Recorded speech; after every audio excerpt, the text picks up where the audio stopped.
Huh. 50 flavors of cream puff. Oh, I love cream puffs. You sound like a control freak. The words are out of my mouth before I can stop them. What is this? I exercise control in all things, Miss Hollis, she says without a trace of humor in her smile. I look at her. She holds my gaze steadily, impassive. My heartbeat quickens, and my face flushes again. Her eyes widen for a fraction of a second before she gains control. Well, sounds like there's quite a tension between them. Maybe they're co-workers or something? Are you gay, Miss Karstein? Well, this could be interesting. No, Laura, I'm not. She raises her eyebrows, a cold gleam in her eyes. She does not look pleased. She does not look pleased at all. Well, maybe when someone brings the cream puffs, the party will get started. We're by her massive Jeep Wrangler, and I struggled to climb into what I can only affectionately call the Hummer's baby brother. Carmela raises her a bemused eyebrow at me as she's already secured my bike on the track and buckled herself in. Well, she's a very forward person. I know sometimes Jeannie will just jump right in the back seat, and I said, Jeannie, we haven't even packed the car yet. I could watch her all day. She's tall, slim, confident, and the way that skirt hugs her curves. Which one's gay? Are they both gay? I don't understand. Once or twice she runs her long, graceful fingers through my curly hair. I'd like to do that. The thought comes unbidden into my mind, and my face flames. I bite my lips and stare down at my hands, not liking where my wayward thoughts are hidden. Stop thinking of her like that. She probably just wants to ask a scholarship recipient working part-time about how I afford my books. How did they get my diary? I see. Do you have a girlfriend? Whoa, what? Very forward young lady. Do you have a girl? Well, I have Jeannie. What kind of girlfriend do you mean? Why do you think that? Just the way you came and interviewed me, and even you were unprepared and nervous. I thought you and Betty must be... Ha ha ha ha. I laughed, nervous yet baffled. What gave her that impression? I mean, you wear one vest and everybody thinks you're a lesbian. Well, maybe I like these loafers.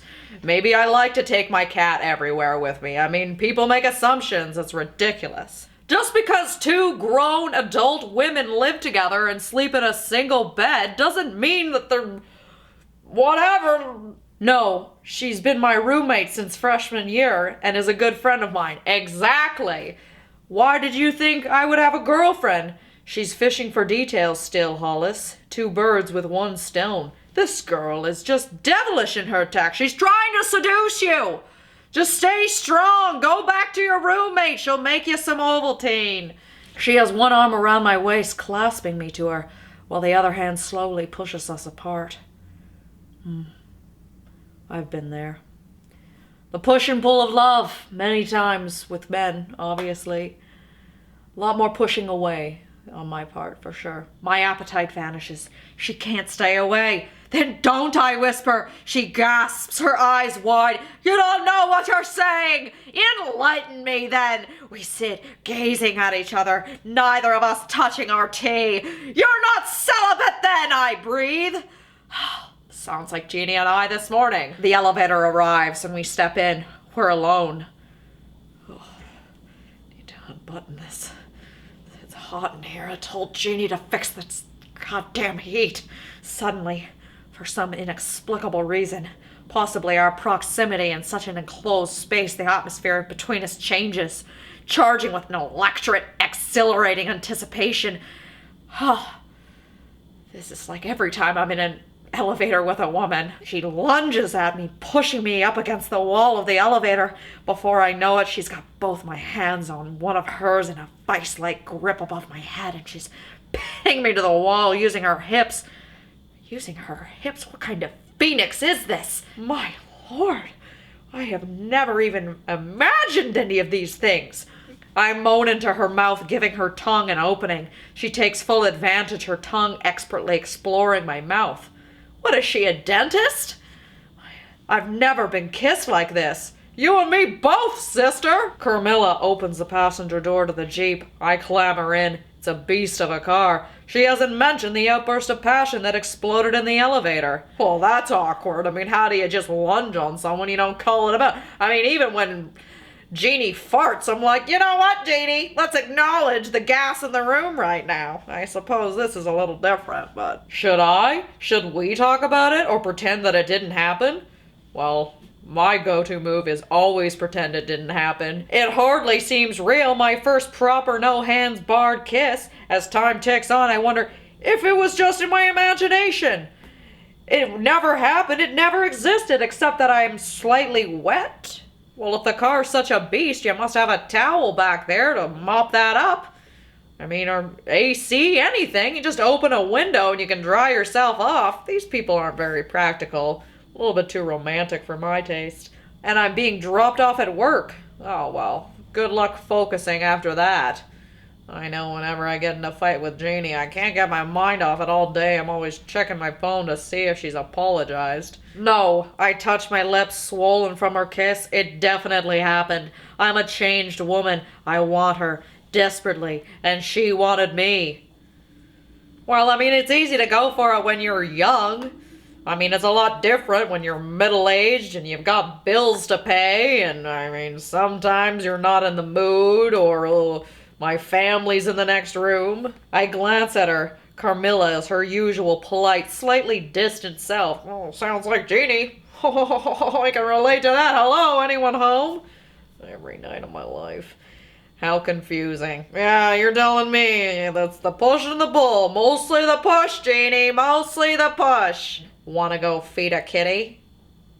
Well, yeah, I'm always up to feeding a kitty. I mean, that sounds like fun. This is more something along my alley. I mean, I guess there's not that much of a difference between the generations. Sure, I like feeding kitty. I bite my lip as I wonder if I could do that to a... Who am I kidding? Of course I can. My mind starts to wander on what it would be like to trace my tongue up her thighs. Okay, all right, that is enough. All right, maybe just some more, just a little bit more. Carmilla chuckled at that. Buttercup? It's slightly patronizing. It's very distracting to have you here because all I want to do is tear your clothes off. Well, when you can't control it. Mine is like a wild beast that can't be tamed. Only Jeannie has the leash on this animal. Well, I know what sex is, I reply, too petulant for my liking. Hey, Laura, I just showed you, she groans. May God forgive me. Have you ever been kissed other than me? Of course I have. I try my best to look affronted. Okay, maybe twice. She's pretty funny. Carmilla Karnstein thinks I'm beautiful. I knot my fingers together, staring at them hard, trying to conceal my goofy feelings. Oh, just go for it. Just tell her how you feel. I mean, Carmilla's just being really direct and you're not even giving her anything? God, takes a lot to wear your heart on your sleeve. Her brows knit together. How have you avoided sex? Tell me, please. I shrug. She's so aloof. I mean, when I want to tell someone how I feel, I just write it in a poem. I put it in an haiku, and then I put it in my diary, and I put it in my cupboard, and I never share it with anyone. But at least I express it. Forget the rules. Forget about all that. For tonight, I want you. I've wanted you ever since you fell into my office. I know you want me. You wouldn't be sitting here calmly discussing punishment and hard limits if you didn't. I just want them to get together. Why can't they just be together? She runs her fingers around the nape of my neck. It's the nape of your neck. The top part or the bottom part? Well, in fact, that should have been... Story editor should have got that one. She leans down and kisses my lips gently, and she sucks at my lower lip. Oh, well, it's getting late. I better head off to bed now. Maybe I'll just take this with me. Just for some bedtime reading.